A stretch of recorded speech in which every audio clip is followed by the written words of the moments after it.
Salut, c'est le bûcheron. La bûcheronne. T'es vraiment nul, toi. C'est rigolo.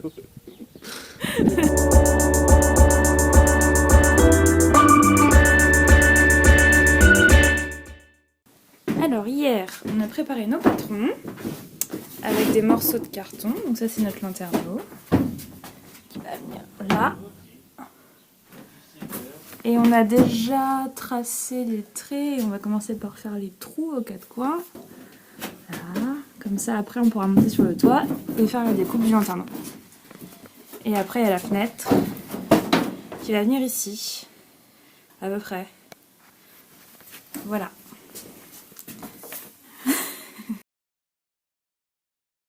Merde, Flo, on s'est trompé.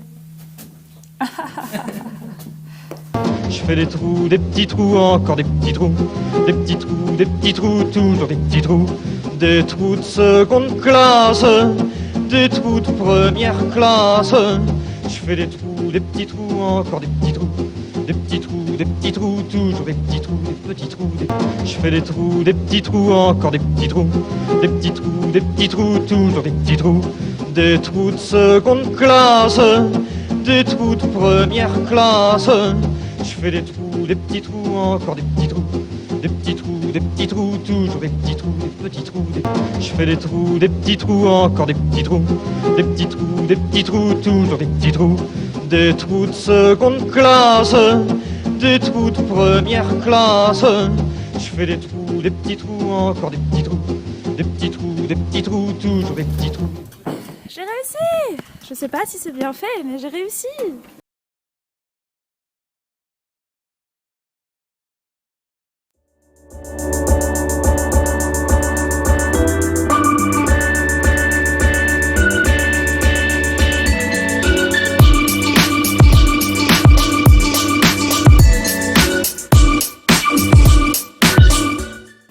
Donc l'ouverture est faite, on a limé. Je vais nettoyer avec un peu de Red Spirit et je vais mettre un petit peu de Rustol, donc d'anti-rouille, sur tous les rebords. Et pendant ce temps-là, Florian est en train de préparer notre contre-cadre. Et il râle.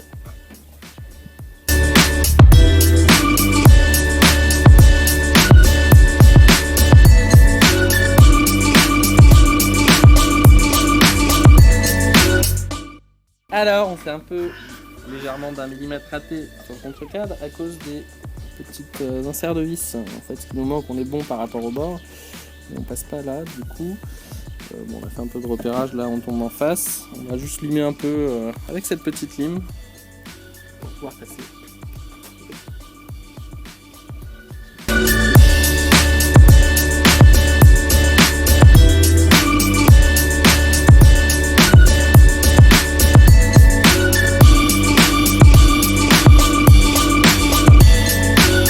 Attention, l'ordre des étapes qui vont suivre ne sont pas dans un ordre idéal pour garantir une parfaite étanchéité.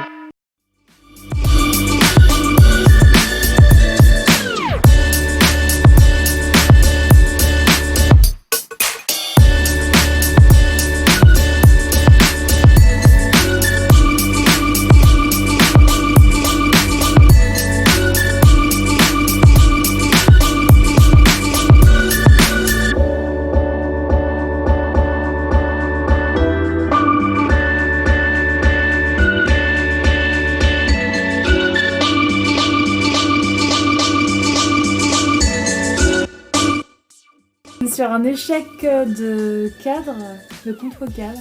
Parce qu'en fait, on a pris l'épaisseur qui était demandée, sauf qu'on a là la tôle qui est ondulée. En fait, c'est l'épaisseur du cadre, plus là du coup l'ondulation, parce que le lanterneau ne descend pas au rabord.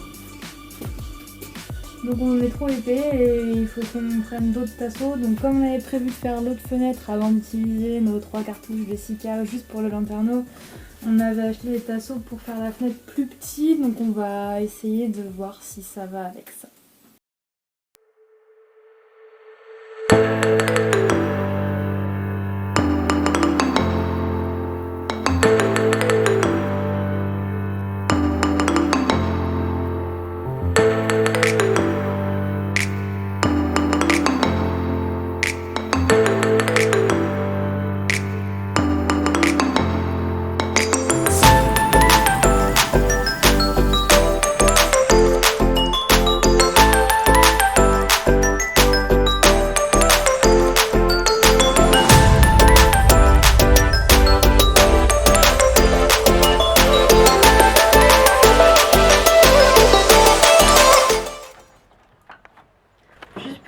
la journée.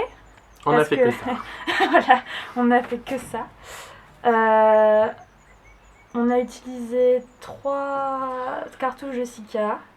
Et on n'a pas fini. Et on a encore une fenêtre à poser. Non, et puis il faut qu'on finisse.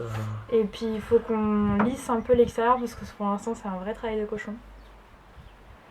Donc Et puis on a utilisé 3 tasseaux parce qu'on s'est repris 3 fois à faire le contre-cadre. ouais, on s'est un peu planté sur le contre-cadre, on n'avait pas trop compris la dimension qu'il devait faire. On avait compris le concept, ça c'était pas trop le problème. Mais c'était vraiment les dimensions qui nous ont posé problème. Mais là c'est bon, on a un internaut et on a de la lumière dans le van et c'est génial.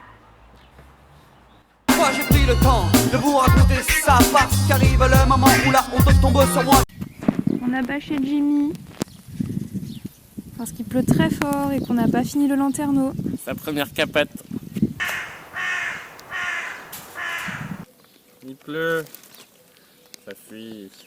Donc le lanterneau fuit, on n'avait pas fini de mettre du Sika partout à l'extérieur. On s'était dit que ça passerait, mais on avait des très grosses pluies ce matin.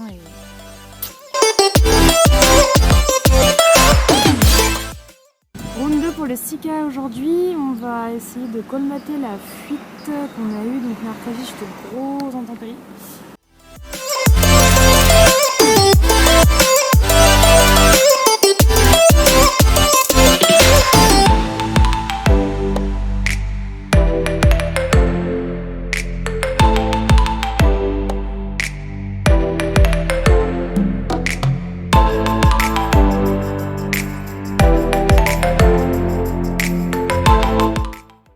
Il a plu beaucoup.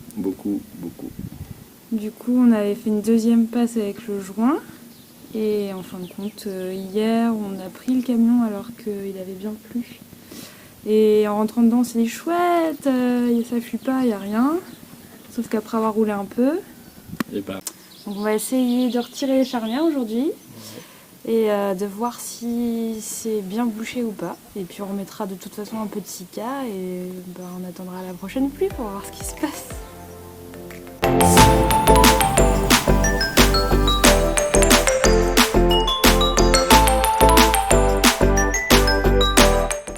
Et comme je m'y attendais, c'est au niveau de ces 2 charnières là où ça coule en fin de compte. Il n'y a rien parce que, comme j'expliquais à Florian, j'arrivais pas à y aller avec l'embout du Sika. Donc on va en remettre, round 3.